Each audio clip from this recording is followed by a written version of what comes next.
let's get ready. Emotionally, mentally, and physically unwell edition. I don't know what was in the air this week, but I have not been well. I don't think I am. I very rarely get sick. I actually can't remember the last time I was sick. Let me just knock on wood.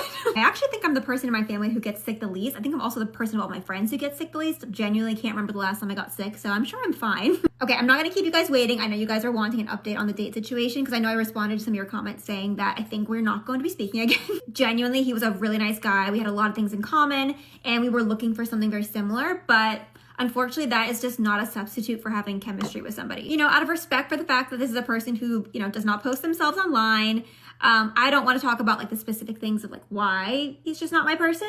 Again, I know I open myself up to this kind of criticism because I post this kind of stuff online, and I know a lot of people will say things like, how can you really know it wasn't your person if you didn't meet in person? But I think most people will get it, like, you just know. I truly know that most people mean well when they leave me comments about this kind of stuff and tell me like their viewpoints and maybe I should think about things in a different way, and I do appreciate that. I will also say I think I'm a lot more self-aware than you guys give me credit for sometimes. Just to be real, it's honestly very hard sometimes to be open on social media about this kind of stuff because, you know, you think people are on your side, but then as soon as it's convenient, people throw things back in your face that you said. For example, I was very open about my journey with therapy and how I did therapy for a really long time because I had a lot of issues with having a very avoidant attachment style and I wanted to work on that. And I mean, I know you guys don't know me in person, but I think all of my friends will tell you I've worked so hard to become more vulnerable and be more comfortable with that. And it's something that I'm very proud of myself for. But then of course I mentioned a date that I go on that I've decided that it's not gonna work out and people throw it in my face like, oh, it's your avoidant attachment style. Like, you don't really know what you want, you need to give it a chance. And they